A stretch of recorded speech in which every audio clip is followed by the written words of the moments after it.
लेकिन भाई जी के चरित्र के कुछ ऐसे प्रमाण हैं कि जो श्रद्धालु नहीं है उनको भी बरबस श्रद्धा करनी पड़ती है। भाई जी की उस स्थिति को जो प्रमाण बता रहे हैं विश्वास करने के लिए लाचार कर देती है। उसमें श्रवण करे थे आप सब भक्तगण, पूज्य बाबा के द्वारा लिखे हुए उन 40 पेजों में जो भाई जी की महिमा लिपिबद्ध की गई।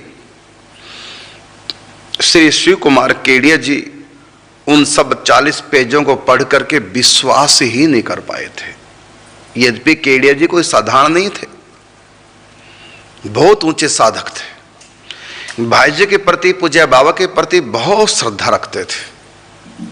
इतनी श्रद्धा रखते थे कि उन्होंने अखंड वृंदावन का वास लिया और कहीं भी नहीं जाते थे, लेकिन भाई जी पूज्य बाबा के लिए, पूज्य भाई जी के लिए वो वृंदावन को भी छोड़ देते थे। जहां भी भाई जी होते, जब उनका मन होता उनका सत्संग दर्शन के लिए, चाहे गोरखपुर, चाहे ऋषिकेश स्वर्गाश्रम में, चाहे रत्नगढ़, कहीं भी चले जाते थे। इतने ऊंचे श्रद्धा वाले थे। तो ऐसे, और विद्वान थे, बहुत बड़े कवित्री भी थे। उन्होंने बड़ी सुंदर सुंदर कवि भी थे, बहुत सुंदर सुंदर उन्होंने कविताएं भी लिखी हैं और वृंदावन महिमा शतक ग्रंथ लिखा है। तो बहुत ऊंचे कवि थे, बहुत ऊंचे साधक थे और भाई जी के प्रति समर्पित थे। लेकिन इतनी ऊंची बातें सुनकर, पढ़ करके विश्वास नहीं कर पाए।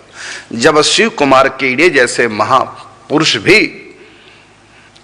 विश्वास नहीं कर पाए तो जन साधारण की कौन कहे। और कुछ बातों में तो पूज्य बाबा स्वयं कहते हैं कि मैं भी विश्वास नहीं कर पाता था। मेरे विश्वास की पुष्टि, मेरे विश्वास को बढ़ाया, भाई जी के प्रति मेरी श्रद्धा को बढ़ाया स्वयं श्री कृष्ण ने प्रकट होकर के उनकी महिमा का बखान करके मेरी श्रद्धा को बढ़ाया। नहीं तो भाई जी का कई बार ऐसे उठपटांग उनके कृत हो जाते थे, मेरी श्रद्धा डावाडोल हो जाती थी, लेकिन ठाकुर जी आकर के मुझको संभालते थे और उनके उठपटांग से उस आचरण का कितना गहरा मर्म है वो जब खोल के मेरे सामने रखते थे तो मैं हैरान हो जाता था। तो इतनी ऊंची स्थिति भाई जी की है, क्योंकि ऐसी स्थिति कहीं पढ़ने को नहीं मिलती है। पूर्व संतों के इतिहास, भक्तों के इतिहास भक्तमाला ग्रंथ के माध्यम से सुनते रहते हैं, लेकिन भाई जी जैसी स्थिति दुर्लभ है। ऐसे दर्शन, दरअसल होता यह है कि जो नित्य परिकर हैं ठाकुर जी के, चाहे वो नंद यशोदा हो, वृषभानु कीर्ति हो, चाहे वो राधा माधव के दास्य भाव से रति रखने वाले उनके निज जन हैं, चाहे सख्य रस के उपासक सख्य सखा कन्हैया के, चाहे वो राधा रानी के सखियां हैं, जो नित्य परिकर हैं, उनका जो भाव है वो ज्यों का त्यों इस पंच तत्व के ढांचे में उतर आए, ये असंभव है। क्योंकि वो रस, वो आनंद, वो सुख, वो प्रीति इस शरीर में आ ही नहीं सकती, पूरी नहीं आ सकती। उसका कुछ अंश आता है, वो पूरा नहीं आ पाता, क्योंकि शरीर झेल नहीं पाता उस आनंद को, सुख को, उस प्रेम को नहीं झेल पाता, शरीर छूट ही जाएगा। यदि किसी सखी का भाव या किसी सखा का भाव किसी में ज्यों का त्यों पूरा उतर आए तो तुरंत उसका देहपात हो जाएगा। इसलिए सखा देखने में लगता है अनपढ़ गांव के गंवार, हंसी मजाक करते रहते हैं, बदतमीजी से कन्हैया के आगे पेश आते हैं, मानो इनको पता नहीं कि भगवान है, ऐसा लगता है। लेकिन प्रेम में इतने पगे हैं ना, ब्रह्मा जी भी इनकी स्तुति करते अघाते नहीं हैं। बड़े बड़े ऋषि मुनि, सिद्ध देवी देवता, दुर्वासा ऋषि जैसे भी इन ग्वालों की वंदना करने लग जाते हैं। तो दरअसल हुआ ये कि जितने भी संत आज तक हुए हैं उनके भीतर भी कोई ना कोई सखा सखी का भाव उतर के आता है। कोई सखी भाव से भावित हो जाता है, कोई सखा भाव से भावित हो जाता है, लेकिन पूर्ण रूपेण नहीं हो पाते। कारण क्या? क्योंकि शरीर पंच तत्व का है, उस रस को, उस आनंद को, उस प्रेम को झेल नहीं पाता।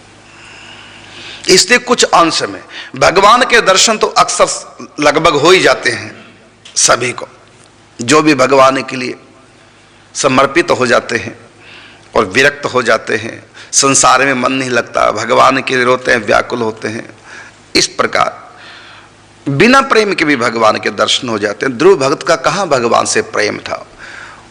वो तो एक देवता मान करके तपस्या करने गया था कि भगवान आएंगे, उनसे वरदान मांगूंगा, मुझको राज्य की प्राप्ति और मुझको पिता की गोद मिले। तो उनका प्रेम तो संसार में था, इच्छा तो संसार की थी, लेकिन भगवान से पूरी करानी है, यह श्रद्धा विश्वास था। और तपस्या की भगवान आ गए उनके सामने। तो बिना प्रेम के ध्रुव भक्त में प्रेम नहीं था, केवल श्रद्धा विश्वास था। तो श्रद्धा विश्वास के बल पर हम श्री कृष्ण के दर्शन तो कर सकते हैं, लेकिन उनका प्रेम प्राप्त नहीं कर सकते। तो ध्रुव भक्त ने दर्शन अवश्य किए हैं भगवान के श्रद्धा विश्वास के बल पर, केवल दर्शन ही होंगे, उनका प्रेम प्राप्त नहीं हो सकता। श्रद्धा विश्वास से भगवत दर्शन प्राप्त हो सकते हैं, उनका प्रेम नहीं। उनका प्रेम तो केवल उन्हीं को प्राप्त हो सकता है जिनके हृदय में उनका प्रेम प्रकट हो चुका है।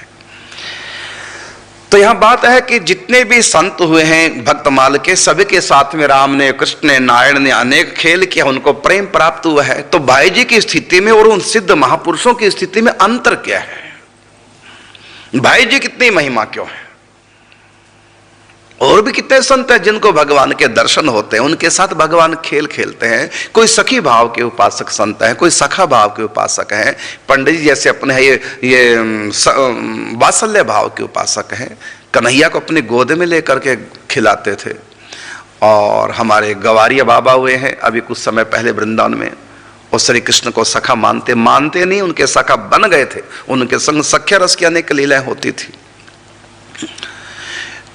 तो इसी प्रकार कितने सखी भाव के उपासक इस ब्रज में, उनके साथ प्रिय शरण जी महाराज हैं, स्वयं राधा रानी ने प्रकट होकर उनको दर्शन दिया, अपना रहस्य बताया प्रकट होकर के, और कहा कि मैं ही निकुंजेश्वरी हूं, मैं ही ब्रजेश्वरी हूं। ब्रज में जो राधा वो भी मैं हूं, और निकुंज की राधा वो भी मैं ही हूं।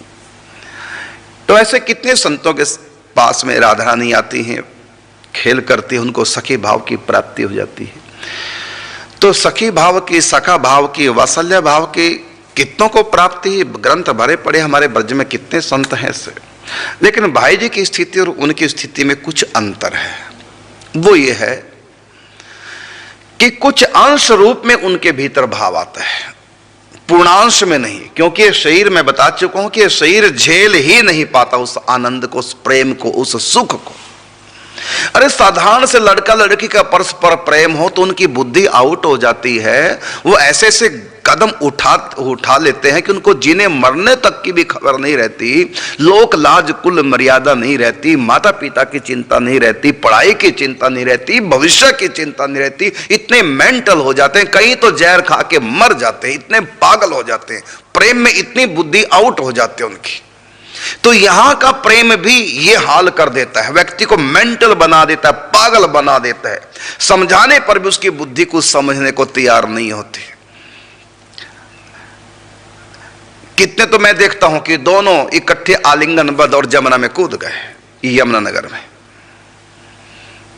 अपने आप, 2 साल पुरानी बात, अपने आप को बांधा कि मरते समय हमारी लाशें भी अलग अलग ना जाए। कैसे पागल होते हैं प्रेम, एकदम सनकी हो जाते हैं। देह के भी इनको परवाह नहीं रहते, शरीर जाए तो जाए, संग में जिएंगे संग में मरेंगे। यदि समाज हमको मिलने नहीं दे रहा तो हम संग में मर जाएंगे। जहर तक खा लेते हैं लोग, आत्महत्या कर लेते हैं, मेंटल हो जाते हैं, शरीर की भी परवाह नहीं रहती प्रेमियों को।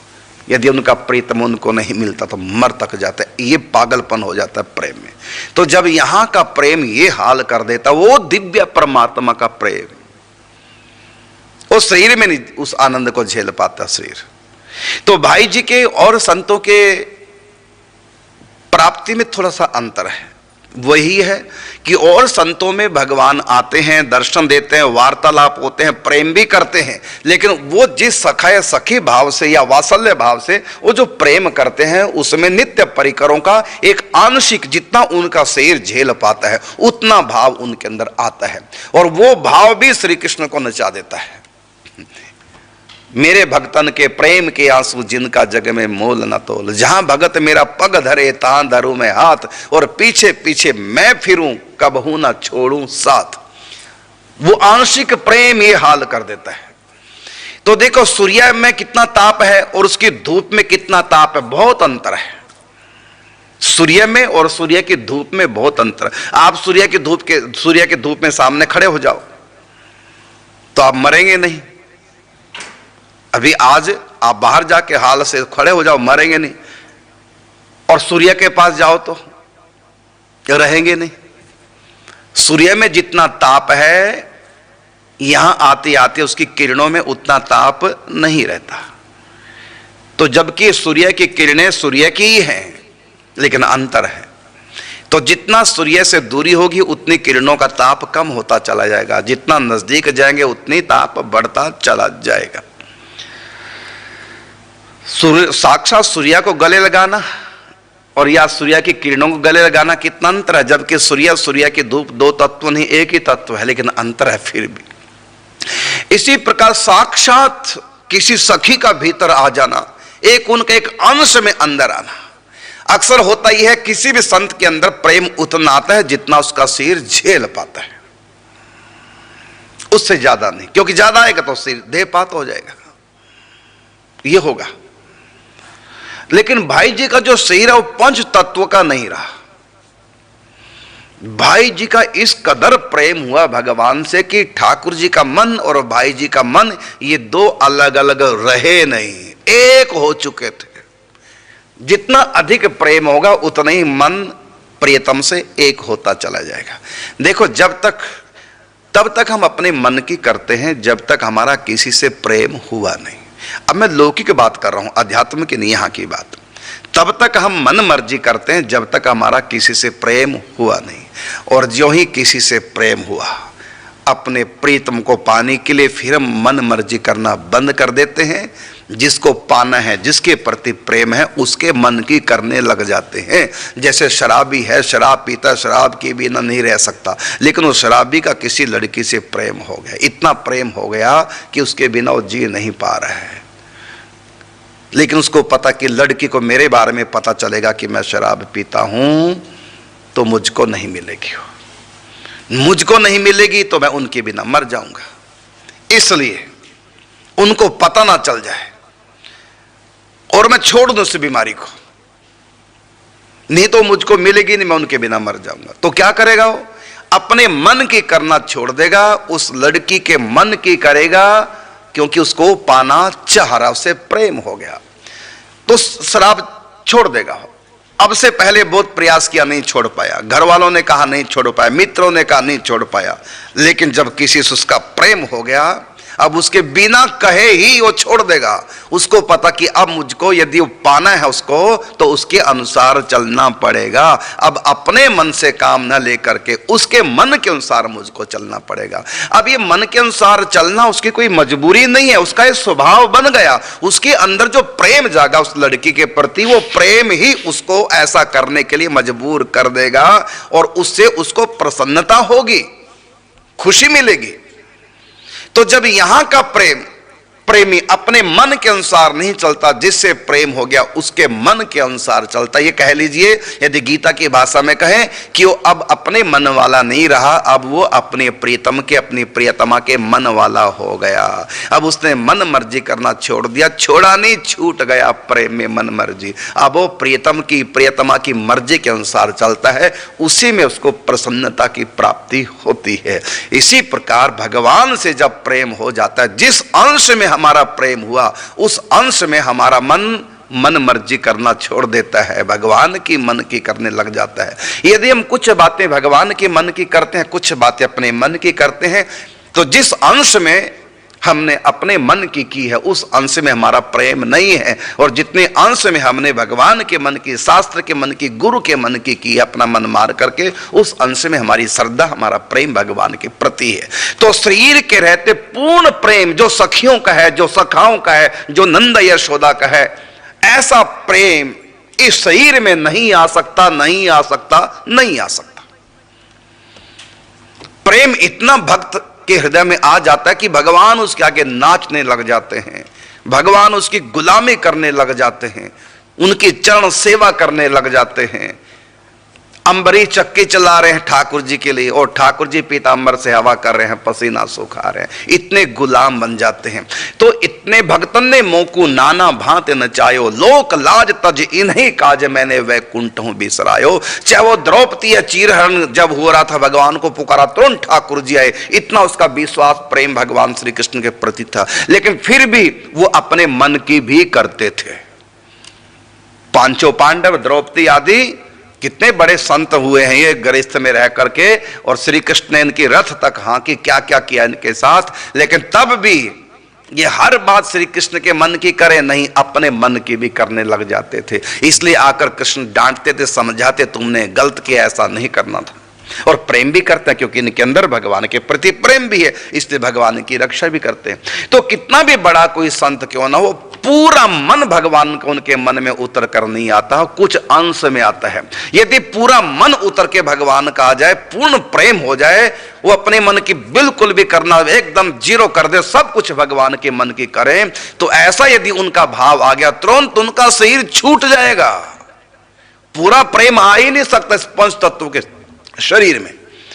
तभी वो पूरा प्रेम सखियों जैसा, सखाओं जैसा, तभी कृष्ण के प्रति प्रेम पूरा आएगा जब हमारा शरीर उन जैसा हो जाए। सखियों का शरीर पंच तत्व का नहीं था, सखाओं का, नंद बाबा यशोदा का, भानुकीर्ति का शरीर हमारी तरह पंच तत्व का नहीं था।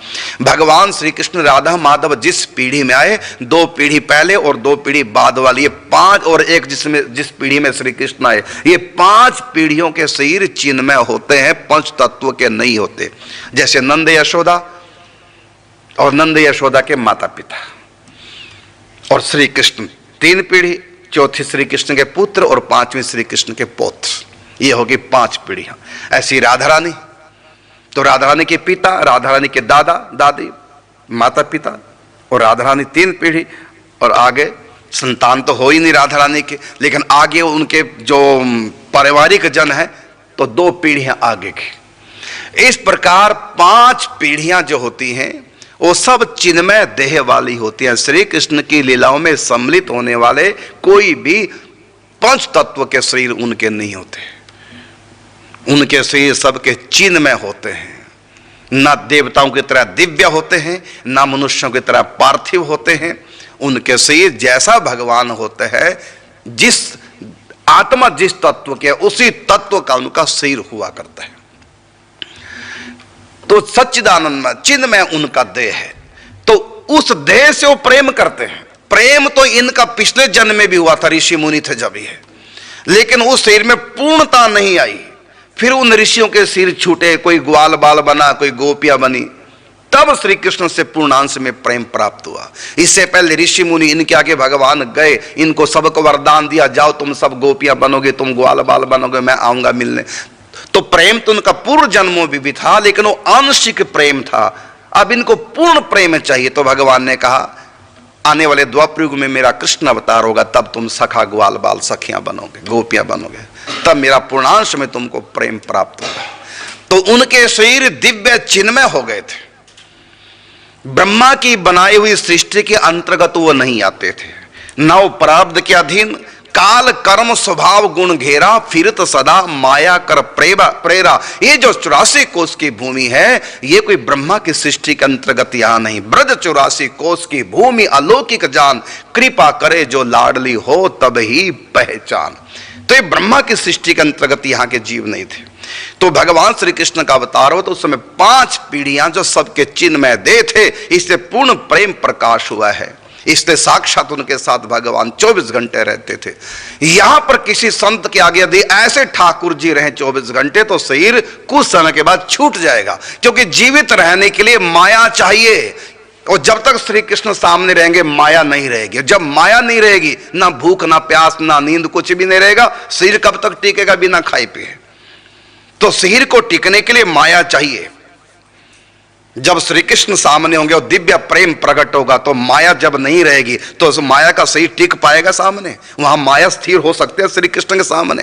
कुछ समय तक, अधिक से अधिक 27 दिन तक व्यक्ति जीवित रह सकता है, उसके बाद से ही छूट जाएगा, नहीं झेल पाएगा उस प्रेम को, उस आनंद को। तो और संतों में, पूज्य भाई जी में अंतर क्या? बस यही अंतर है कि और संत भौतिक शरीर में रह करके श्री कृष्ण से प्रेम करते हैं और श्री कृष्ण की आंशिक रूप से उनके साथ प्रेम के खेल चलते हैं, दिव्य लीलाएं चलती हैं। लेकिन भाई जी, उनका शरीर चिन्मय हो चुका था, वो पंच तत्व का नहीं रहा, चिन्मय हो चुका था। वो ब्रह्मा की सृष्टि के अंतर्गत नहीं आए। उनका प्रारब्ध, उनका जो भी क्रियाकलाप था, वो सब का सब श्री कृष्ण की इच्छा से होने लगा, न कर्म के अनुसार, प्रारब्ध के अनुसार। और भाई जी का मन तो रहा ही नहीं। उनका शरीर पंच तत्व का नहीं बल्कि वो चिन्मय हो चुका था, इसलिए पूर्ण प्रेम आ चुका था उनके भीतर। उनका शरीर वृंदावन बन चुका था। उनके भीतर राधा माधव सखियां, राधा नाचे कृष्ण नाचे, नाचे गोपी जन, मन मेरा बन गया सखीरी पावन वृंदावन। और संतों के यहां भी ऐसा होता, लेकिन थोड़ी देर के लिए होता है, नहीं तो शरीर छूट जाएगा, तुरंत लीलांतर ध्यान हो जाती है। लेकिन भाई जी के जीवन में जब राधा माधव आए, फिर गए ही नहीं, उनका देह दिव्य वृंदावन बन चुका था, चिन्मय हो चुका था। भगवती योग माया अर्थात भगवान की इच्छा शक्ति ने उनके भीतर पूर्ण प्रेम प्रकाश करने के लिए उनका पहले शरीर दिव्य बनाया। और यही स्थिति पूज्य राधे बाबा की पहले थी। आम संतों की तरह भगवान आते, राधा माधव आते, सखी भाव की उपासना करते, सखी के रूप में अनेक दिव्य किरणें राधा माधव की पूजा बाबा के साथ होती थी। लेकिन बाबा के जीवन में भाई जी भी चाहते थे, जो मेरे जीवन में घटना घटी वही बाबा के जीवन में, इनका शरीर भी चिन्मय दिव्य हो जाए और यही पर पूर्ण प्रेम प्रकाश इनके भीतर हो। उसके लिए बाबा को काष्ठ मौन की आवश्यकता थी। काष्ठ मौन रखवाया गया, और इसलिए रखवाया गया कि वो चीज इनके भीतर भी उतर के आए। चीज का अर्थ हुआ कि साक्षात लीला यहां भी प्रारंभ हो जाए। तो उसके लिए भगवान की योग माया दिव्य शक्ति त्रिपुर महासुंदरी की आराधना की पूज्य बाबा ने, तपस्या की। उसके बाद उनका शरीर दिव्य हो गया, चिन्मय हो गया। दिव्य नहीं, चिन्मय, दिव्य से आगे चिन्मय। दिव्य तो देवताओं का होता है, मनुष्य का पार्थिव, और भगवान के निज परिकरों का चिन्मय देह होता है। वो चिन्मय देह बाबा का बाद में बना, बहुत सालों के बाद। त्रिपुर महासुंदरी की जब आराधना की जीवन के अंतिम क्षणों में, उसके बाद फिर बाबा पुष्प भाव में आ गए। फिर उनका शरीर पंच तत्व का नहीं रहा। जो स्थिति भाई जी की हुई वही स्थिति बाद में बाबा की। और स्वयं भाई जी ने कहा था उस समय जब काष्ठ मौन दिलवाया था उनको, क्या मौन होंगे और इशारा भी नहीं करेंगे, लिखेंगे भी नहीं, और चिंतन में खो जाओ। तो उन्होंने फिर भगवान शंकर जी की आराधना की। भगवान शंकर जी ने उनको फिर दीक्षित किया पूज्य बाबा को। उसके बाद त्रिपुर महासुंदरी की आराधना की। तब त्रिपुर महासुंदरी ने उनका चिन्मय देह अर्पण किया, उसमें फिर उनका भाव आया। जबकि ऐसा संभव नहीं होता, भगवान ऐसा नहीं करते, क्योंकि स्थिति तो सभी संतों की हो जाती है। कब होती है? जब शरीर छूट जाता है संतों का। जब शरीर छूट गया, नित्य परिकरों में जाके सम्मिलित हो गए। लेकिन इस शरीर में कुछ एक लीला है और कुछ अंश में ही संत अनुभव करते हैं, सर्वांश में नहीं, शरीर छूट जाता है। तो इसलिए भगवान को देने की आवश्यकता भी नहीं पड़ती। कारण क्या? क्योंकि वो स्थिति तो हर संत की आएगी। कब आएगी? जब शरीर छूटेगा, उनको चिन्मय देह प्राप्त होगा निकुंज में, और फिर आनंद। यहां भी लीला होती, यहां भी सखी भाव होता है, यहां भी सब खेल चलता है, लेकिन एक अंश में, एक सीमा में। पूर्ण प्रेम प्रकाश यहां नहीं होता, कुछ अंश में होता है। उनके साथ ही भगवान अनेक खेल खेलते हैं, लीला होती है और अंतर ध्यान हो जाती है। फिर लीला होती है, सखी भाव से भावित होकर फिर खेल चलते हैं, थोड़ी देर बाद फिर अंतर ध्यान हो जाती है, फिर वो प्रकृतिस्थ हो जाते हैं। डुबकी लगाकर जैसे बाहर आ गए।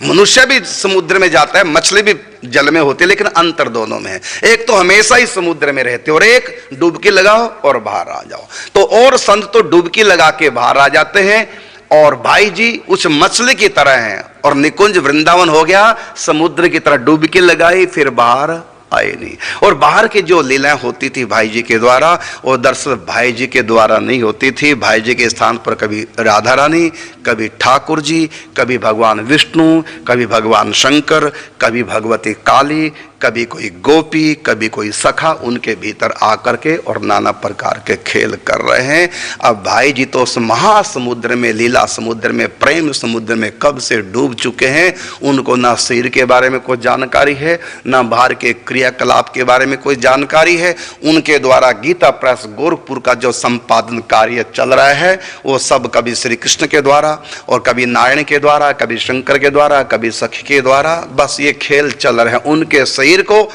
यंत्र की तरह कभी कोई आकर शक्ति प्रयोग कर जाती, कभी कोई शक्ति आके प्रयोग कर जाती है। लेकिन इस बात को कोई जानता नहीं था और जान सकता भी नहीं जब तक भाई जी न जनाए। और भाई जी तो किसी को बताते नहीं, उल्टा छिपाते थे। और हाँ, ठाकुर जी आकर के पूज्य बाबा को समय समय पर आकर के सावधान करते थे। भाई जी की कोई ऊटपटांग क्रिया देख करके जब उनके मन में संदेह होता था तो बाबा के आगे ठाकुर जी प्रकट होकर समझा जाते हैं कि इस समय ये क्रिया भाई जी की नहीं, ये क्रिया हमारी थी, या ये क्रिया अमुक देवता की थी, या ये क्रिया अमुक सखी की थी और इस कारण से ये क्रिया हुई है। तो आके उनको गाइड कर जाते थे। तो होता यह है कि प्रेम में अपना मन रहता नहीं, जिससे हमारा प्रेम है हम उसके मन से काम करने लग जाते। तो भाई जी का इस कदर प्रेम हुआ। और ये स्थिति आई कहां से भाई जी के पास? तो देवर्षि नारद जी का लिखा हुआ ग्रंथ भक्ति दर्शन, भक्ति सूत्र जब पढ़ा उसमें लिखा था यथा ब्रज गोपी का नाम। तो ब्रज गोपियों की तरह भगवान से प्रेम करें। तो एक पुरुष या स्त्री ब्रज गोपी की तरह कैसे प्रेम कर पाएगा? वो भाव का है, लेकिन होगा उसके लिए संत कृपा चाहिए। तो कौन संत? तो स्वयं देवर्षि नारद जी 1936 में अंगिरा ऋषि को साथ लेकर के आते हैं, उनको धीरे धीरे मर्म बताते हैं, उसकी साधना बताते हैं। वो क्या है? यथा ब्रज गोपी का नाम सूत्र का अर्थ। तो सखियों जैसा भाव हमारे मन में आना चाहिए। और ये नहीं कि हम सखी बन करके सखियों जैसा भाव, नहीं, जैसे भी तुम हो इसी स्थिति में रहकर ये भाव करो, सखी भाव। अपनी खुशी देखना छोड़ो, अपने मन की करना छोड़ो, कृष्ण के मन की करो, उनकी प्रसन्नता को देखो। भजन भी करो अपने कल्याण के लिए नहीं, भगवान के दर्शन के लिए नहीं। कोई इच्छा ना रहे। मथुरा में 14 साल श्री कृष्ण रहे और वृंदावन में, नंदगांव बरसाने में गोपियां रही। नंदगांव, नंद बाबा, यशोदा सब यही तो थे ब्रज में। एक भी मथुरा नहीं गया। यहां से मथुरा कितनी दूरी है? बगल में है। 14 साल तक श्री कृष्ण मथुरा में रहे, लेकिन कोई श्री कृष्ण से मिलने नहीं गया। क्यों नहीं गया मिलने? और ना श्री कृष्ण आए, क्योंकि श्री कृष्ण अभी हमको मिलना नहीं चाहते। ना उन्होंने बुलाया और ना वो मिलने आए। जब वो मिलने नहीं आए तो हम भी नहीं मिलेंगे, जब उन्होंने नहीं बुलाया तो हम नहीं जाएंगे। क्योंकि किसी के पास अपना मन था ही नहीं, सबके पास श्री कृष्ण का मन था। अपने मन मर्जी कोई नहीं करता। और यहाँ के कलयुग के प्रेमी होते तो तुरंत चले जाते कृष्ण के पास। हमारा आपके बिना मन नहीं लगता, हम तो आपके साथ ही रहेंगे, हम तो आपसे दूर नहीं रहेंगे, नहीं तो हम जमुना में कूद के मर जाएंगे, हम आपके बिना नहीं जी सकेंगे। मैं जहर खा लूंगी तो मैं जहर खा लूंगा। ये डायलॉग चलते हैं संसार के प्रेम में। लेकिन नहीं, श्री कृष्ण का मन हमारा मन। जब वो मिलना नहीं चाहते तो हम भी मिलना नहीं चाहेंगे। वो बुलाएंगे, हम सारे काम छोड़ के तुरंत चले जाएंगे। वो नहीं बुलाएंगे, 100 साल तक भी हम उनके पास नहीं जाएंगे। क्यों? क्योंकि प्रेम में होता यही है, अपने प्रीतम के मन से मन वाले हो जाते हैं। तो भाई जी का जो मन था अब वो भाई जी का नहीं रहा, प्रीतम श्याम सुंदर का हो चुका है। इसलिए उनके भीतर राधा भाव पूरा उतर आया। ये है भाई जी के प्रेम का रहस्य। तो और संतों में और भाई जी में अंतर क्या हो मैंने बता दिया। और संतों में प्रेम वही है, सखी भाव, सखा भाव, वात्सल्य भाव। प्रेम तो सबका वही होता है, बस अंतर है। एक अंश है, एक पूर्णांश। एक सूर्य है, एक धूप है। दोनों में कितने अंतर है? ताप दोनों में है, लेकिन तापमान में कितना अंतर है? सूर्य में जाकर देखो तापमान, क्या उतना है जितना धूप में? तो धूप भी सूर्य की है। इसी प्रकार साक्षात श्री कृष्ण, और एक होता है किसी अंश में उनकी लीला, उनके प्रेम में प्रवेश। तो आंशिक रूप में प्रवेश होता है, अंत में सारे एक हो जाते हैं। जो ही सिर छूटता है फिर वहां कोई भेद नहीं, वहां सब इक्वल हो जाते हैं। लेकिन साधना के अनुसार अनेक भगवान किसके साथ कोई, किसी के साथ कोई खेल खेलते हैं, तो उसके अनुपात से, प्रेम के अनुपात से लीलाओं में परिवर्तन होता रहता है। बाकी अंत में तो जब सिर छूटेगा वहां सभी को एक स्थिति प्राप्त होती है, चिन्मय भाव देह।